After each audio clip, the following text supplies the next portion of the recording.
Yay! So we focused on food justice, and my name is Jessica.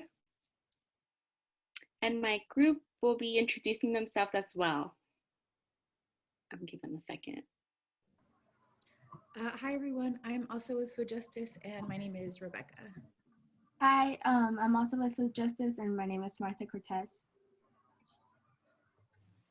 My name is Adrian Morales, and I'm also with the group. Marcela here. Sorry. Go ahead. That's Ruby. Ruby, it's your turn. Okay, hi, my name is Ruby, and I'm also part of the group Food Justice. Okay, and I think that's everyone. Right? I didn't want to take up too much time without getting to our cultural products, so we're going to begin with it, and I'm going to be playing 2 minutes of our podcast that we created, and so we named it Cooking in the Pandemic 101, and I'll be introducing the 2 minutes of it. If y'all want to listen to the rest of it, I can put it in the chat so you can listen to it. But let me go to it, and then let me know if you can hear it. Okay. Welcome to Cooking in the Pandemic 101.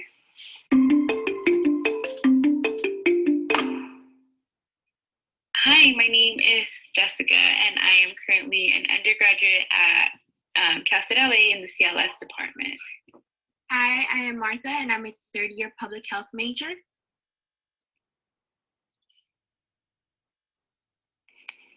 Hi, my name is Rebecca. I'm a CLS major, and where some of my family is from is a city called Puebla.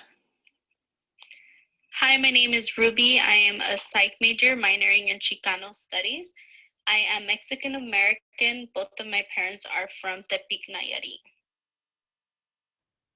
Hi, I'm Marcela, and I'm in the CLS program, and I was born and raised in Costa Rica. Hello, everybody. Hello.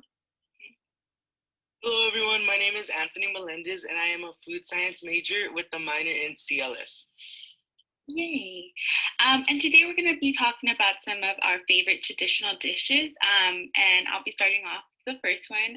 So my favorite dish is mole. It has been a family tradition since I was very young. We make it together, and I've learned how to make mole at a very young age. So this is something that I share very closely with my families, and it's actually one of the dishes that I'm known to take for any Friendsgiving, any gathering that we have. So that is my special tradition dish for myself. Wow, I'm hungry already. So I'm from Mexico. We also eat mole, but my favorite plate is red enchiladas, especially the pollo. So it's kind of complicated sometimes just making them. When preparing, we first make sure to boil the chicken with onion and like salt, and then we move on to the salsa, which consists of chiles guajillos, chiles de árbol en pasilla, salt, garlic, green tomatoes, and water. So I'm going to pause it just because we want to stay on track. But again, I'll put the link in so you can take a look at it. And I'm going to be moving on to the next slide.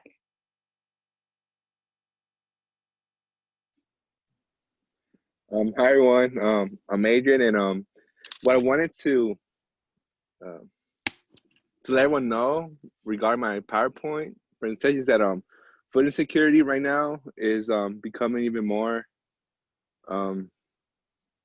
It's becoming more. It's showing more because of, jobs are shutting down. People are losing their jobs, or they're having work hours cut, and they can't afford food. So that brings me to like food deserts. So where like there's also like the people that don't have a supermarket near them, or don't have financial access to fruits and vegetables at affordable prices, as well as the mental attitude, meaning like they don't know, they don't have the knowledge to determine what's good or bad, since all the ingredients are, I guess, for lack of a better word, they have multiple meanings, and they can fool people that are not educated in knowing what is good or bad for them. But I just wanted to highlight that the effects of them, like right now, currently in California, 1,638,000 children are insecure, but state nationwide, 400 million people, 12 million children are food insecure, and the national average meal cost is $3.02, but some states it's doubled, and also like health effects. One in five have a disability, and 1 in 3 experience obesity, and 1 in 8 have obesity, which I think is like more. It impacts more our people of the Latinx community.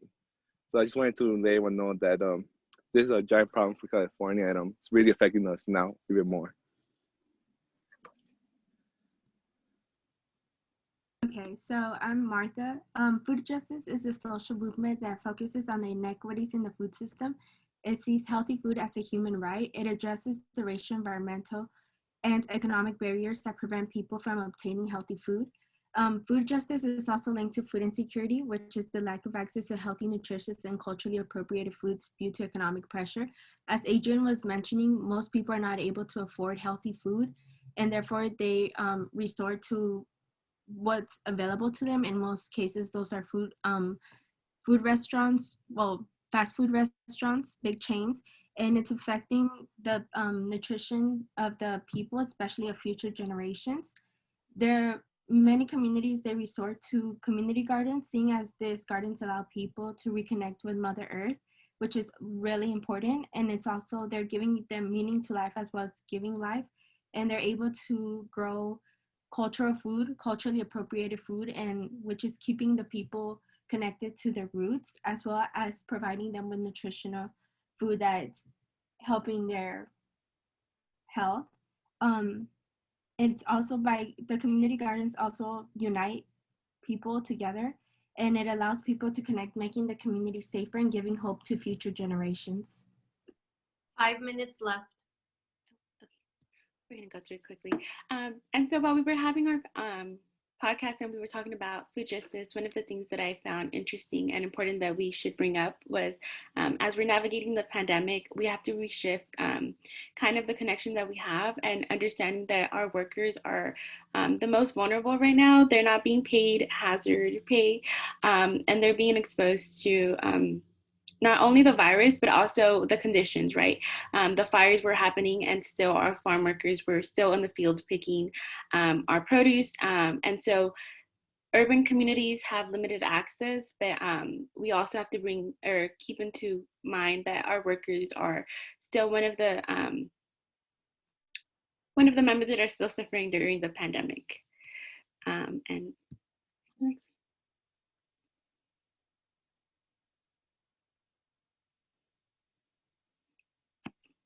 Okay, I want to share how the treaties like NAFTA and TLC keep causing serious economic problems in Latin America for farmers and indigenous people who cannot compete with national companies in the United States. These people end up leaving everything to come to the United States in search of opportunities.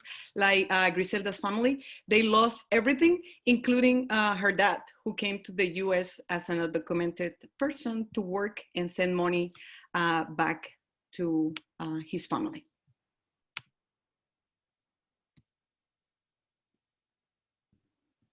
Alrighty, so I had this slide that how food brings together a community. So I just wanted to highlight some examples of how food brings together communities. Examples such as food distribution centers, donations of food from family members and friends, and then also being able to have the aid such as CalFresh in order to provide for ourselves or family members. The next that I wanted to highlight was the last sentence where it says, food gives us the opportunity for families to learn about responsibility and how to work and share time together. I feel like especially now during these times, it's super important to really realize how important food brings together each one of our family members, and really how sacred this time is. And then at the bottom, there's a small quote that says, food brings people together on many different levels. It nourishes, it's nourishment of the soul and body. It's truly love. 1 minute. Hello, everyone. My name is Anthony Melendez, and previously my group members talked about the injustices faced and how we could bring our community together, but I felt like it was my idea to go further than that and provide resources and solutions that we could beat these statistics, we could defeat them, we could actually get people food. And you never know if you or someone else is in need, so this is why I decided to list various resources so that we could defeat these food injustices during this pandemic. And to wrap everything up, we just wanted to share with you guys that it is important to connect to your roots. And well, pretty much through storytelling, learning recipes, and then just your parents sharing those recipes and telling you stories of how they grew up. It kind of keeps our traditions going, and it's important, especially during these times, during the pandemic. It's very important to have that quality time. I don't know how many minutes we have. But pretty much it's just overall that food is important to our roots, and it's important to make that connection with Mother Nature as well, just like our ancestors and the indigenous people did as well.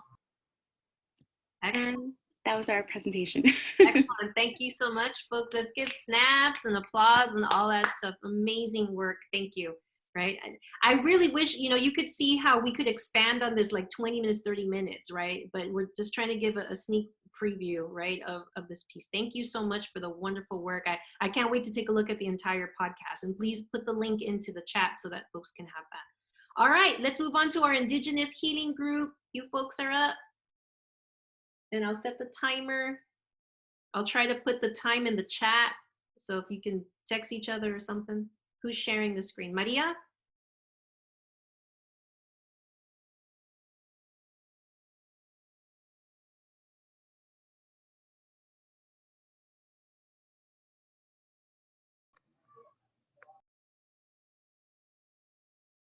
Good morning, everyone. I'm Sydney. Good morning, everybody. I'm Maria. Hey, everyone. This is Alejandra. This is Christopher. This is Hi, Steven. Yavira. And we're focused on Indigenous healing, Curanderismo.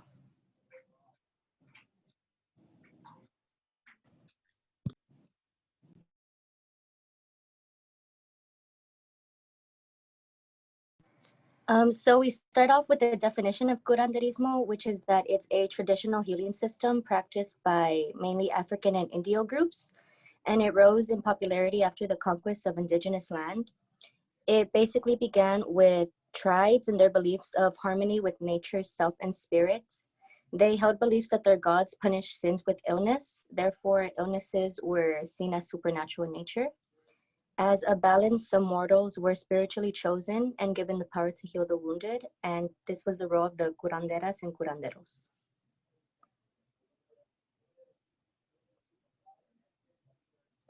And some other important historical influences would be Judeo-Christian religious beliefs, which provides the basic framework for Mexican curanderismo, as well as European witchcraft and scientific research. So curanderismo is used to treat ailments arising from physical, psychological, spiritual, and social conditions. It is also a traditional holistic system of healing in Mexican American folk medicine based on the belief and magic that rituals can be used to treat a broad spectrum of illnesses. And in Mexico, it is also known as Mexican traditional medicine, and it's called Medicina del Campo. And the Spanish verb curar means to heal. Therefore, curanderismo is translated as a system of healing. And the goal of curanderismo is to create a balance between the patient and his or her environment, thereby sustaining health.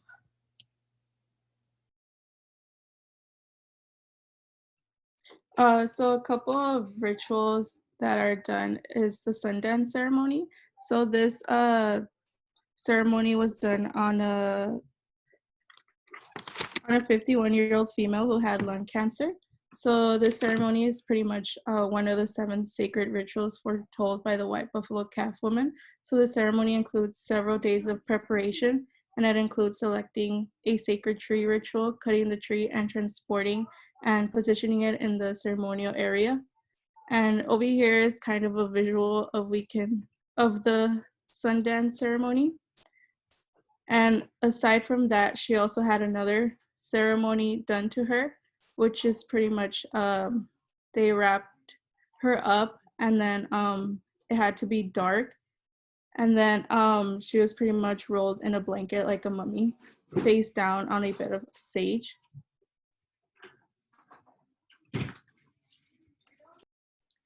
And these are the popular methods of curanderismo, or popular methods or techniques. And it's prayer, song, the use of herbal medicines, rituals such as dances, which was explained on the previous slide. There's a spiritualism in this, massage, psychic healing, and then midwife. And then there's some more also, but they're not listed here.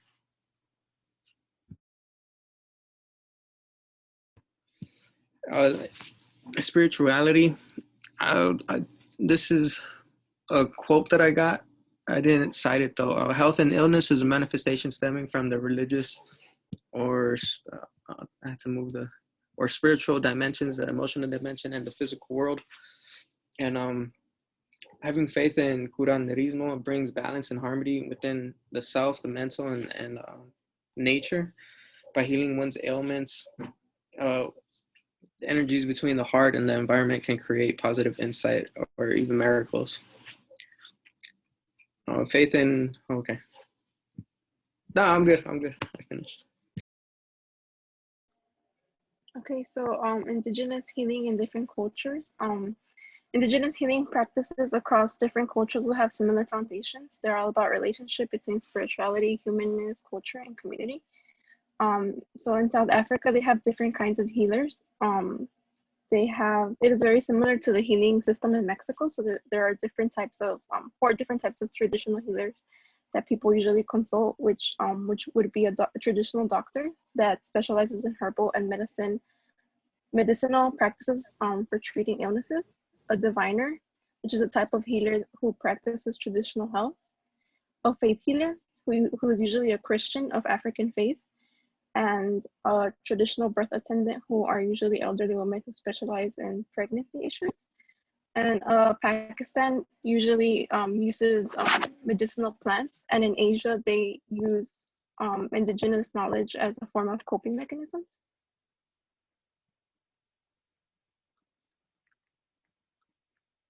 And in Mexico, there are different kind of healers like in Africa. So there are herbalists, midwives, sobadora, señora, espiritista, and brujo. A sobador will typically work with their hands in oil. It is believed that a sobador might heal an illness that lies deep within oneself or the mind. The sobador might work on the physical level of healing. And the señora is a healer who works on the mental level because she reads cards in order to tell the future. A brujo can also be a curandero in Mexican healing. It is believed that a brujo or bruja is able to cast spells on individuals. It is also believed that some specialize in white magic and black magic. This kind of curandero is said to work on supernatural level of healing.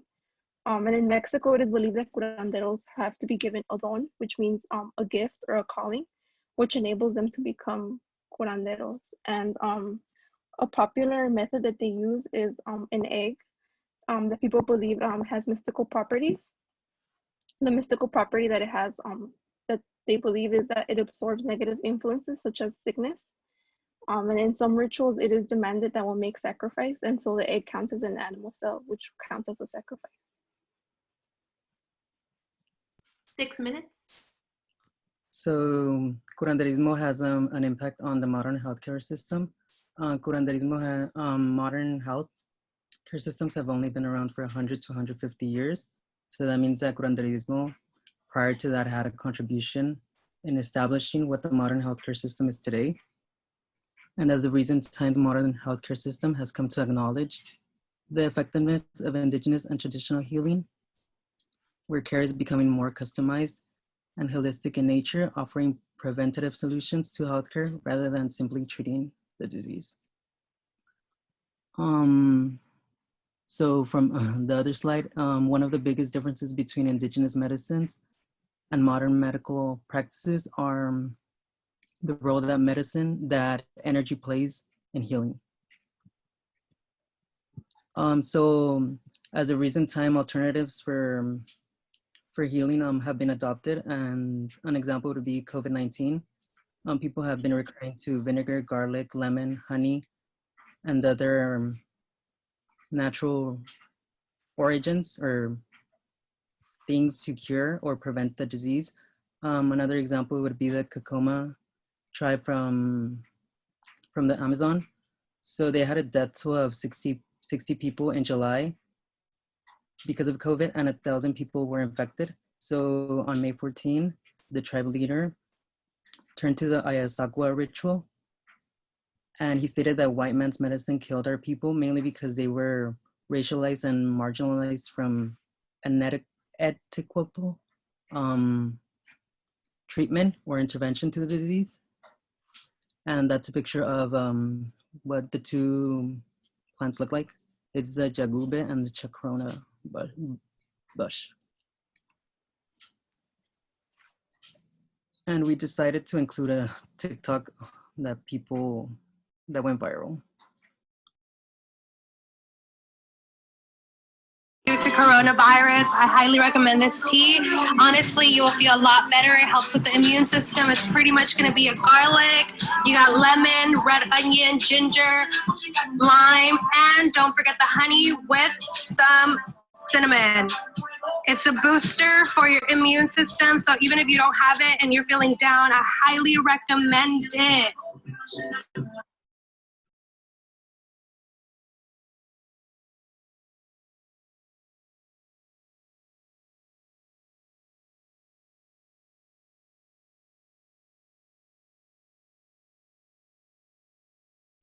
Thank you. Let's give them snaps, applause, all that good stuff. Thank you so much. That was amazing. Wait, there was more. There was more. I know, but we've got a minute left. Do you want to? Okay. No, we're going to talk about the cultural products. Okay, let's go ahead. I want to give you some time. If you guys can do it like in. Does anybody else in the group want to talk? I can speak about that. So we decided to do an Instagram page.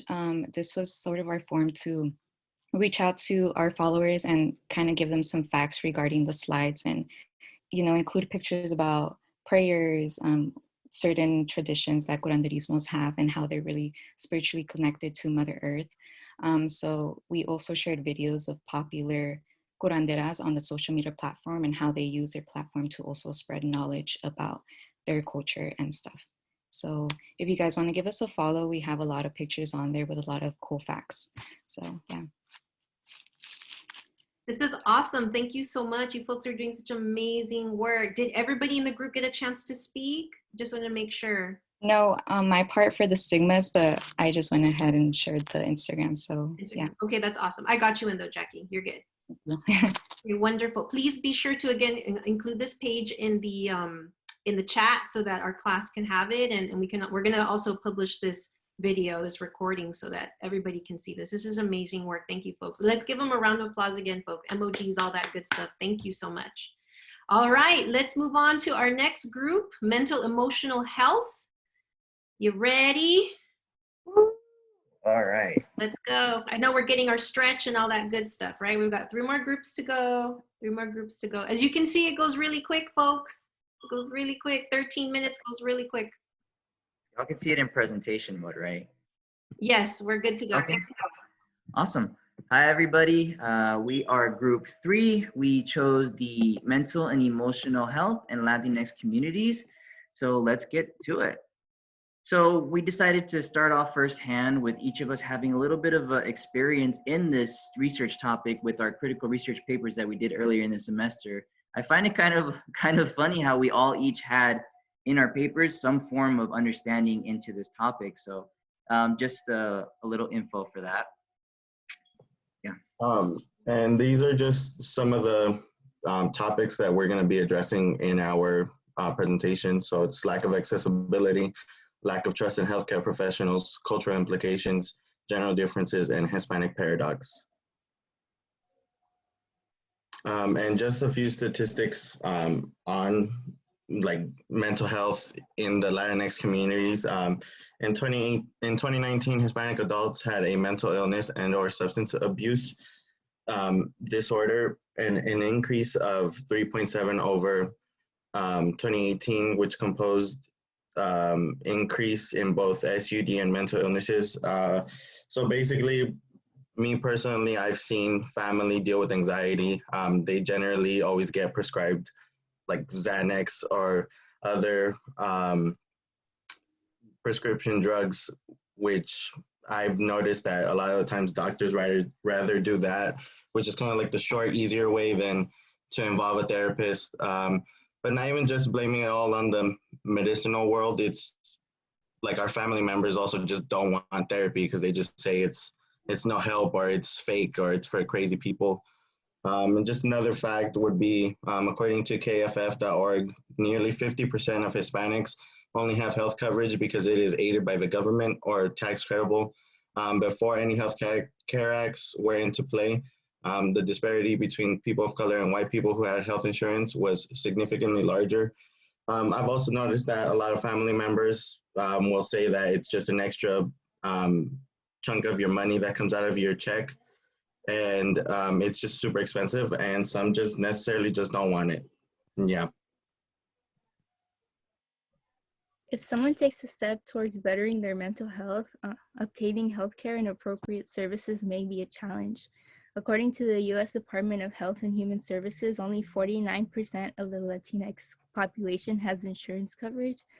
And when looking at mental health specifically, 33% of Latinxes seek help compared to the average 43% of the overall population in the U.S. Lower insurance rates can be due to the lack of resources on how to get insured, especially if one is undocumented. Having to scavenge for proper resources leaves the uninsured with a smaller pool of providers or plans to choose from. Yet another barrier that presents itself is inaccessible language when signing up for healthcare or when talking to providers. Even if the provider speaks the desired language, they may not have the cultural competency to meet the patient's needs. Lack of cultural competency may lead to a rift in the patient-provider relationship, and maybe the oversight of issues important to the patient that the provider may not catch. So we found some connections to the reading. Our primary source is actually Father Gregory Boyle's book, Tattoos on the Heart. So I chose 3 quotes in specific. The first quote actually goes into the life of an ex-gang member named Scrappy. And after 20 years, you can see on the quote, he said, "I spent the last 20 years building a reputation for myself, and now I regret that I even have one." And he cries, but like he truly does. And I feel like for 20 years, he's been suppressing that need to be recognized for himself, right? Trying to build a reputation for something that you think you want because you don't really find the time to address what's going on inside. The second quote is about an ex-gang member who heals his father wound. His father was never there for him, and when he was, he would beat him. So now if you can see on the quote, he says that he turns off the TV and every night he reads Harry Potter with his children. And he just closes his eyes and he listens to his kids read, and he cries because he realizes that this is what he was missing in his life. And the last quote is, "Everyone is just looking to be told that who he or she is right and true and wholly acceptable. No need to tinker and tweak." Exactly right. And I think that is what we all want to feel inside, right? We all want to feel accepted and validated and understood, because there is no right or wrong way of being. You know, you are wholly acceptable the way that you are. You do not need to change anything about yourself. I mean, yes, we grow, but you're good enough the way that you are. I'm going to talk about cultural stigmas. First, foremost is the distrust in medical treatment coming from many places, as people were used as medical research, especially colored people. To name one, in the late 1960s, California sterilization law disproportionately targeted Mexicans. Though they were not disabled, they were mostly targeted because of our large families and did not want the numbers to be increasing. Another thing is that it's shamed upon, so in most cases people don't want to talk about anything or ignore any serious symptoms or anything they might think they have. Might be seen as weak and do not want to seek help because they don't want to be seen as weak. Machismo can also be a factor to the percentage of males who do not seek help, as machismo is a person who's self-reliant with a strong or an aggressive masculine pride, and this is instilled in many young men to hold up this image. So for them to feel this way and try to speak on it would be even more worse, just because they ruined that image. And there isn't many Hispanics in the field of psychology and therapy to help normalize it, as according to the American Psychological Association, people who identify under the race and ethnicity as Hispanic is only about 8,203, which is only about 6% out of 100%. So that's not very low. Religion can also play a factor, as most people who are of devoted faith might say just to pray and become more spiritual, which isn't bad, but shouldn't be the only acceptable option for you to help yourself. There's also guilt tripping, a form of tactic when you speak out to family members who are probably older than you, say that your issues or your worries or your feelings do not matter, as they do not compare to the things they or their grandparents have gone through, which leads to them second guessing themselves about what they might be going through and regret ever speaking up. This has happened to me on a personal note. My father has guilt tripped me when I tried to support my sister, and it was quite awful because at the end of it, after 45 minutes of me bawling my eyes out trying to connect to him, he said, "Well, I had a harder life, so it doesn't matter." So it's pretty hard. 5 minutes left.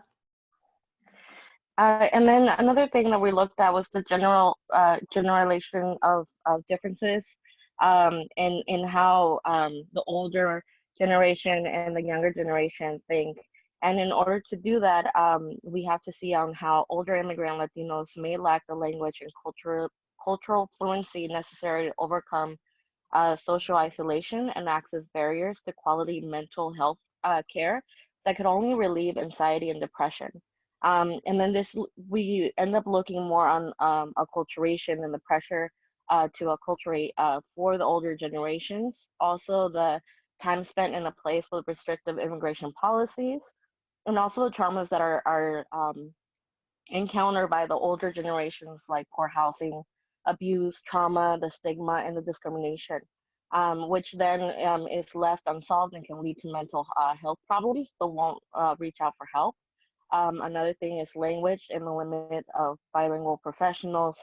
Forms could be complex and not to everyone's language, and then that leads to miscommunications and misinterpretations. And also the negative stigma that was also talked about. The therapist, like the idea that therapist is just for crazy people, or that you're weak if you're asking for help. And then looking with the younger generation faces numerous stressors that may increase the risk of mental health problems, and that finding that stress among Latino youth was manifested in mental health problems that included anxiety and depression, and eventually led to substance abuse or suicide.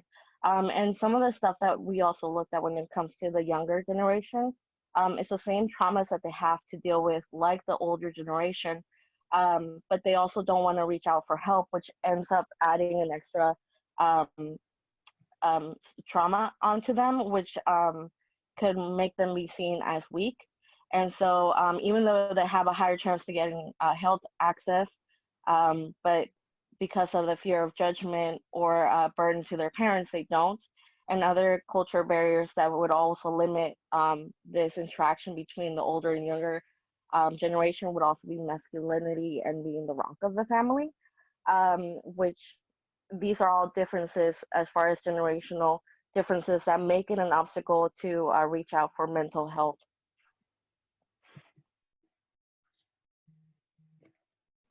Okay, so I'm going to quickly summarize here. The Hispanic Paradox discusses how in general Hispanics tend to experience better mental and physical health than their non-Hispanic white counterparts. This paradox puzzles experts because Hispanics tend to be of lower economic status, which often correlates to worse overall health. The paradox may be attributed to large immigrant populations, as health advantages tend to disappear as acculturation increases. The paradox is dangerous because it raises doubts in any mental health disparities within the Hispanic community, especially since evidence shows that quality and access to healthcare for Hispanics are worsening.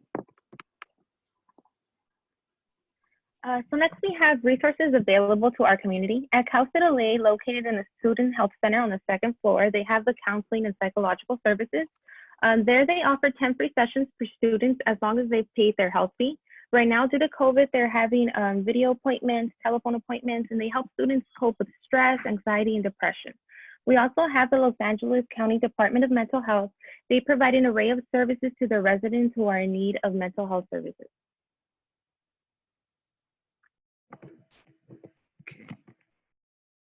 All right, so this is our cultural product that we're going to be reading. So it's a poem entitled Reclaiming Your Power. We're going to go through it really fast. So, your feelings are valid and deserve some space for you to grow healthy.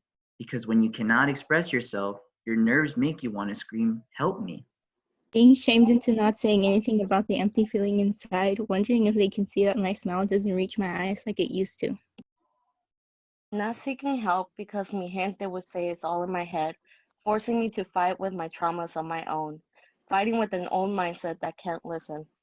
You're afraid to speak out to your mother, father, brother in fear of being called weak when you already feel weak, but you prayed it wasn't this way. Shutting down on how I feel with the struggles of my grandparents, as my struggles can never be greater than theirs.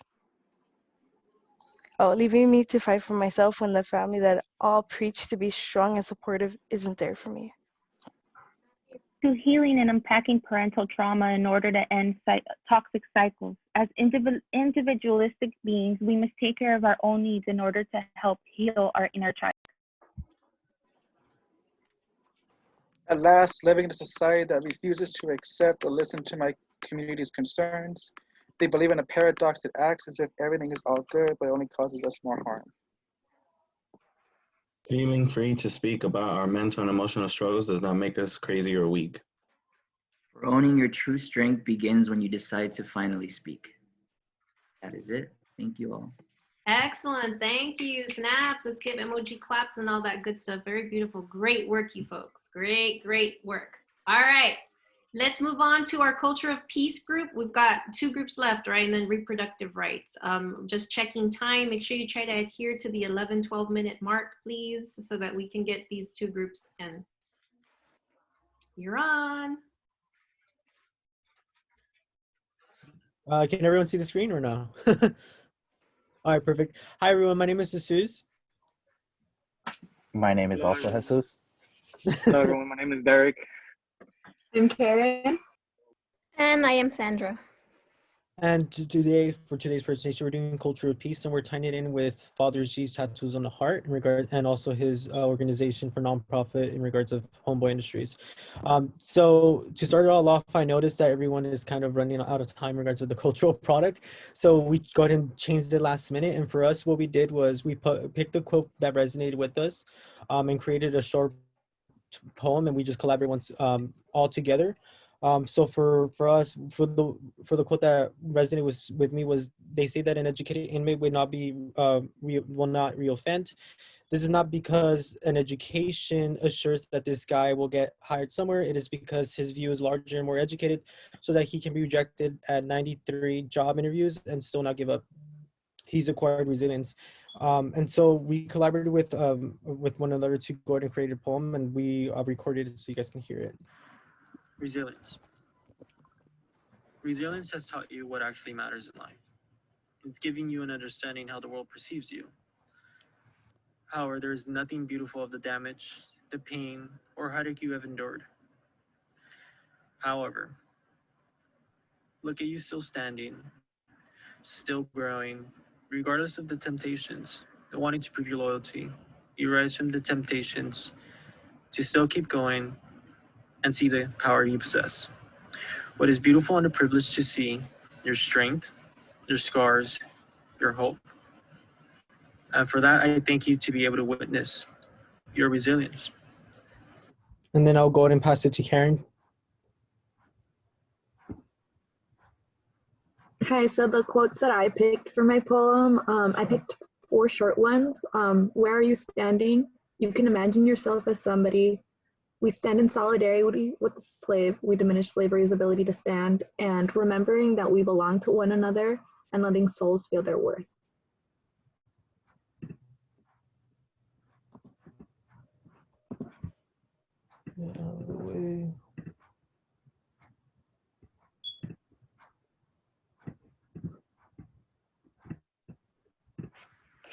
Where are you standing? Do you stand with those who benefit you? Do you stand there only for those benefits? Placing yourself above those that society already deems beneath you. It does not make you greater or bigger or better. Standing above those already pushed into the ground is easy. It is comfortable and safe. This may be the only time you can imagine yourself as somebody. Sometimes we place ourselves apart from the slave as to not become slaves ourselves, even when we disagree with their enslavement. But instead, see yourself in the slave, see the slave in yourself, see that you are more alike than not. It is here that we create equality, a brotherhood, a kinship. And when we stand in solidarity with the slave, we diminish slavery's ability to stand. We are the same. There is no me and you. There's only us, a togetherness and bond that is inseparable only if we choose. Remembering that we belong to one another and letting souls feel their worth is how we dismantle systems of oppression. It is how we dismantle the slavery instead of damning the slave. I ask you once more, where are you standing?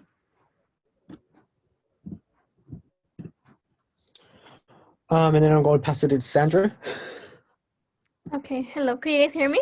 Yes, just a reminder, we're at 7 minutes left. Okay. Very quick, the quote I resonated with, it's close both eyes, see with the other one. Then we are no longer saddled by the burden of our persistent judgments, our ceaseless withholding, our constant exclusion. Our sphere has widened and we find ourselves quite unexpectedly in a new expansive location in a place of endless acceptance and infinite love. Showing empathy is compassion, a way to connect with one another. A love like no other, to bring light where darkness has been, to show a way out and bring a way in. No pain, no suffering, endless acceptance, and infinite love. Keep it going, this is only the beginning.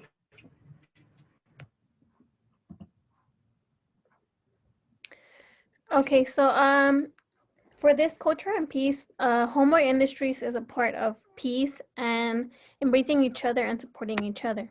It is a nonprofit organization founded by Father Gregory Boyle. It began in 1888, but in East Los Angeles, Boyle Heights, but founded in 1992.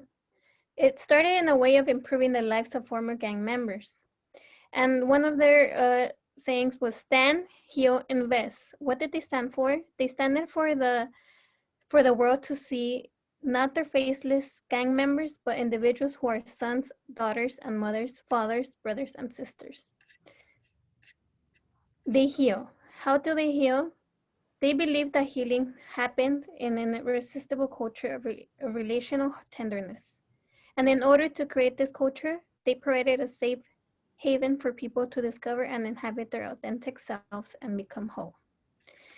And lastly, they invest. They invest in every homeboy and homegirl's future by providing opportunities for personal, professional, and financial growth through programs. Homeboy Industries' goal is to help former gang members redirect their lives. It is the largest successful gang intervention rehab and reentry program in the world. And I have attached the link for homeboyindustries.org if you guys are more interested on learning what they do and how they collaborate with each member. So I linked the Tattoos on the Heart, the Power of Compassion. So Father Boyle had the compassion of feeling sympathy, or what is compassion? Compassion is feeling sympathy and having sensitivity for another individual in an emotional aspect and desire to alleviate the suffering. It motivates people to go out their way to help physical, mental, and emotional pains of others or themselves. So in Tattoos of the Heart, compassion is a common theme in the book. The actions of Father Boyle is a motivation of peace and compassion. He is there for others in their time of need and strife. It does not turn an individual around by where they come from. He embraces them for a better opportunity in life and become better individuals. His compassion towards helping others, especially gang members, led him to found Homeboy Industries. It's an organization for jobs, job training, and encouragement to work together. So for Tattoos on the Heart, it also brings up hope and progress in regards because Father G lends his hand to everyone that he possibly meets, but only as well to people who also want the help and reach out for their hand as well. So there's a small amount of hope that these people receive from Father G that empowers them to see that there is hope for them to change and to be part of the change and working with one another from different gang members. And some of the stories that are told by Father G end up with a tragedy, but you see through his words that they have progressed into being themselves and living themselves to the fullest, and that these are actually terrific people overall. That's just been pushed on the side by society. So his words and his actions demonstrate that these are people with kindness and that has amazing personalities and rare souls who not only bring hope in themselves, but they also give hope to him overall as well. 2 minutes left. So really quickly, I covered success and what success has to do with a culture of peace, and more importantly, nonprofit organizations like Homeboy Industries, and really focusing success as a measure of personal growth, the growth of the individual gang members over, say, economic or other accolades that the organization themselves might acquire.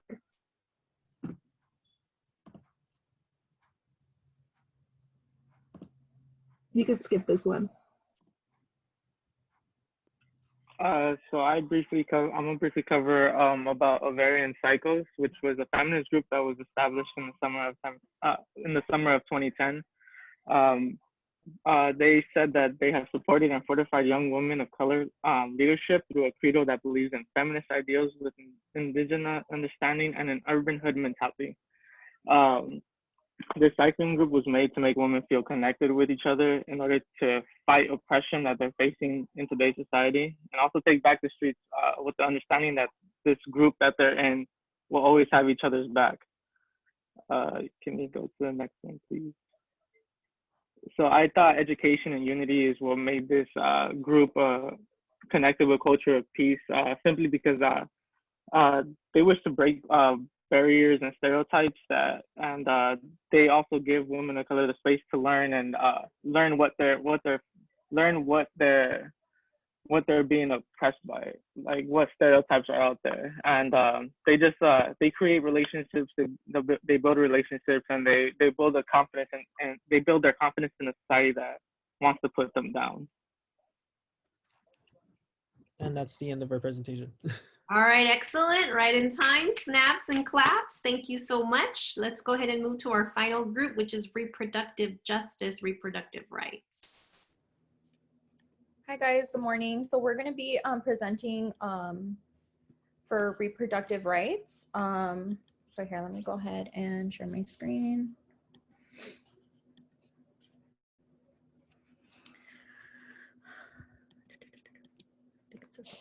Okay. So whoever wants to take it from here. Okay, next slide. Okay, hi class, I'm Alyssa. In my group and I researched the human rights violations of Latino women in the 70s who were sterilized without their full consent. But we can't really talk about this subject without discussing the study of eugenics. Eugenics is the idea that we can improve the human race by increasing characteristics deemed desirable and decrease those that are undesirable. In practice, this looks like preventing undesirable people from reproducing. Negative propaganda was spread against Mexican and Puerto Rican women. Next slide. Negative propaganda was spread against Mexican and Puerto Rican women, stating that they are unable to produce quality children and that they want to infiltrate our country and our government. You can go to the next slide. I'm Deanna, and my part was to talk about eugenics and its effect on policies. My two slides show a bunch of different policies and the way eugenics affected politics. But for the sake of time, I just want to show that eugenics isn't just one person's belief system. It's a whole group of people who put policies in place that physically affect women and communities of color. And it also isn't an old belief system. It's something that still happens today, like how we've seen recently in the news that there was forced sterilization of women of color in Georgia. So it's not an old idea. It's still very much alive today.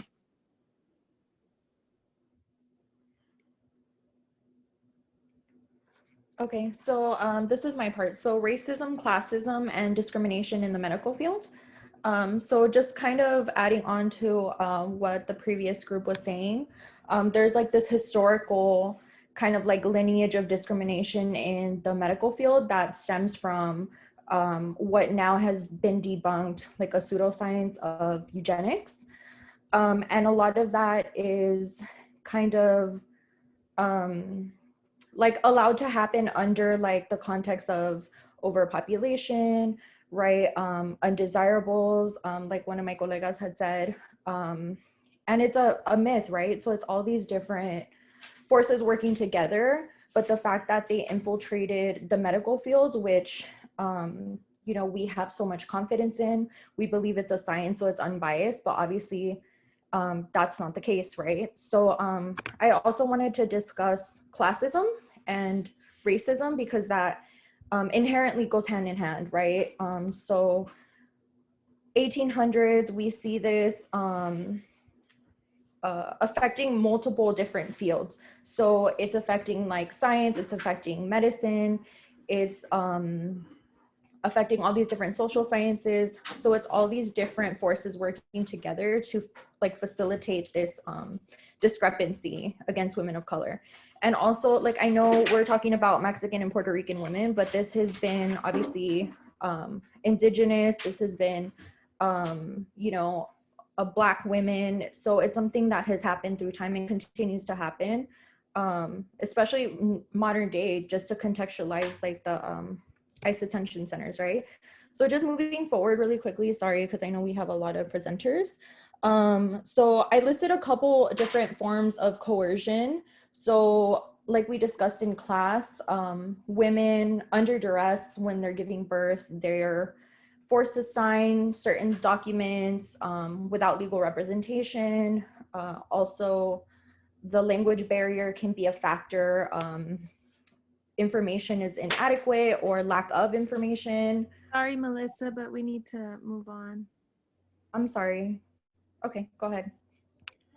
Barriers between doctors and Latina discrimination toward Latina patients is mostly present because most of the doctors in the medical field are Caucasian males. Many times language and culture make a barrier where patients are misunderstood and not taken seriously.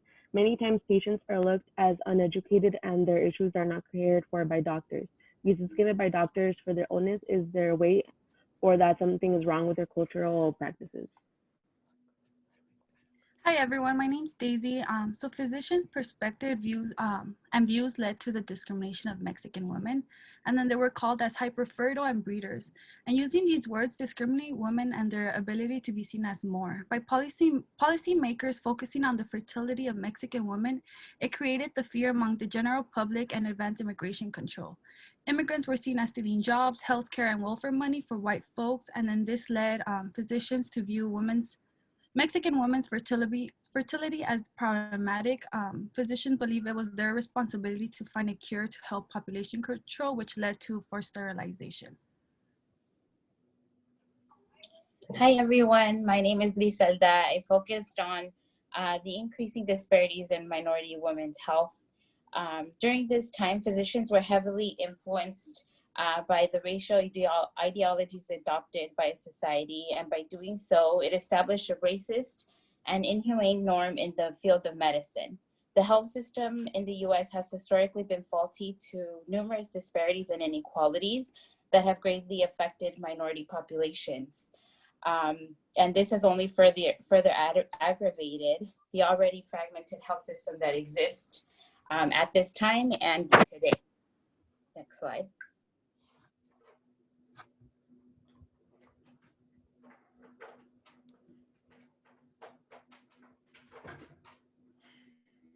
Doctors in hospitals would become angered if a woman denied having a procedure that would allegedly save their lives because they had too many children. Eventually, women became frightened and agreed to the procedure.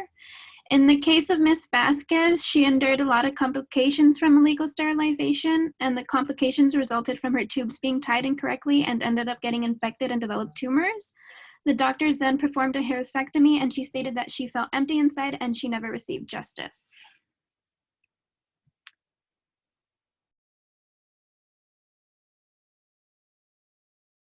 So hello, my name is Kimberly. I'm going to be discussing Puerto Rican women and forced sterilization. So forced sterilization within the United States expanded to Puerto Rico during the 1950s, and the efforts to minimize the low-income community, similar to the cases discussed earlier in the presentation. The 1950 data showed that 1/6 of all Puerto Rican women had been sterilized without their consent, meaning that these women did not know that they were no longer able to conceive due to their procedures being done by doctors without their knowledge or being misinformed about the irreversible procedure.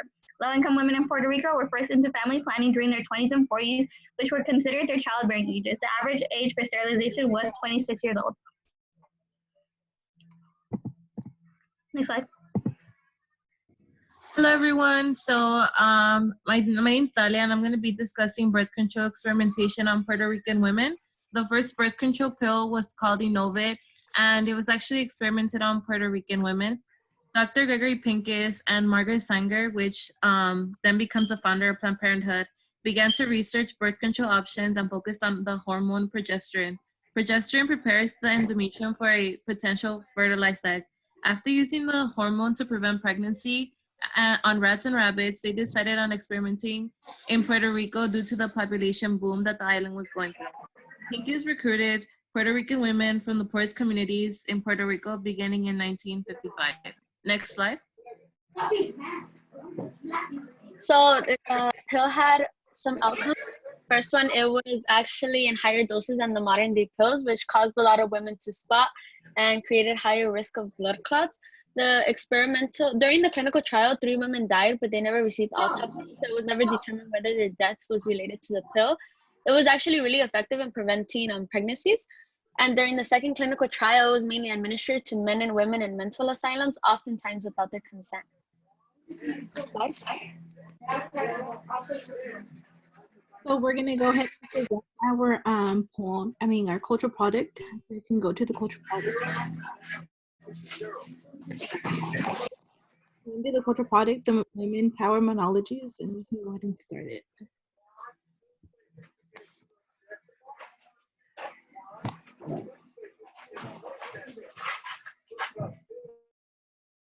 Can you turn off your mic?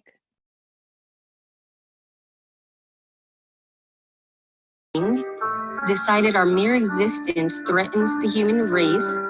With faux science, you've decided we're simply invasive pests to be erased. You create policies to control our bodies, pero es mi cuerpo, no tuyo. Rules are meant to be challenged and broken. What makes you think yours can control us? Injustice, discrimination, and pseudosciences are the tools you continue to utilize to oppress my sex. Our cribs are empty, and now our fertility, much like our lives, are threatened. The eradication of my people is your sole priority. Controlling my reproduction, numbering my children. My ancestors' blood is thick with resistance. It circulates my body and encapsulates and protects my womb. Tú me miras por la primera vez y discriminas a mí y a mi gente. Tu racismo será tu perdición. La decisión que tomaste por todas nosotras, nos quitaste algo que nunca fue tuyo para empezar. He venido a ti para ser escuchada, entendida y ayudada, no para ser discriminada. Desnuda en cuerpo y alma, en tus manos te entregué lo más vulnerable de mí. Mi raza llena de fuerza y aún indefensa ante ti. Me quieren quitar las raíces que dan vida, la vida que nos dieron nuestras mamás. Las más bonitas raíces, me las van a quitar. A fuerzas, me quitaron las raíces que dan vida. As angels they appeared in the midst of pain. They must be divine if they appear during the giving of life. With sorrow and fear they take my hand. To sign a contract for salvation they say to me. When it is done the smoke clears and it is not a divine. Their eyes are now filled with malice and pride. With fear I run to the garden that is my womb. But my blooming flowers are gone. It is for the greater good, it whispers. Controlling of our bodies, defending our right to reproduce, proving that we are anything but inferior. We are not baby-making machines. We want the right to have our families without fear of judgment, without the fear of being forcefully sterilized, deported, or manipulated into using birth control. Why do others think that they have control over our bodies? We are the owners of our own bodies. We have the power to do or to not do. We will have babies, as many as we want. We will decide when to stop. My body, my choices, my rights, woman power.